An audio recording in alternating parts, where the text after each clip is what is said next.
Itong jeep na 'to matagal na itong naka-abandona. Susubukan natin paandarin ang makina na 'to kung aandar pa ba ito. Nakikita niyo naman yung makina, sobrang matagal na po siyang hindi po napaandar, kaya tingnan niyo po yung loob sa yung makina, 'yan po binobomba, bini-blade ng aking kaibigan, saka papaandarin na po siya.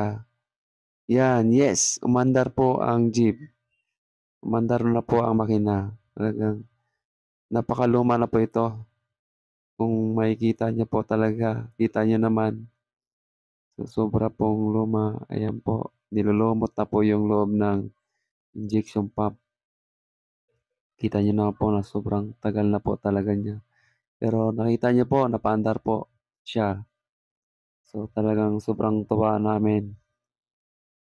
'Yan po, puwede na po siyang ipabiyahe, pero kailangan pa po siyang i ipagawa kasi marami pong sira sa loob, yung mga upuan, yung mga sahig, talagang bulok na po siya kumbaga. Ayan po, oh, kita niyo po 'yan, ang galing 'di ba? Napaandar po siya, ayan po. Binobomba ko po yung silindador, ayan, ayan. Ngayon nililinisin po yung fuel filter. Kasi sobrang tagal na po, 3 years, siyempre yung loob ng fuel filter panis na po yung diesel.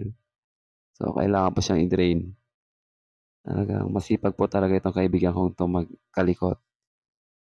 Ayan po si Road Walker ATP, isa rin po siyang vlogger. So, sana po mapanood niyo rin po yung kanyang mga bina-vlog.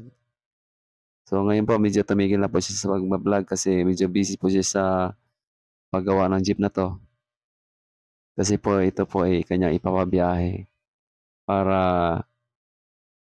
may source of income din po siya, 'yan. Ayan 'no, kita niyo po, talagang napaandar niya po niya, oh. Isipin niyo po 3 taon na pong hindi napaandar 'yan, 'yan.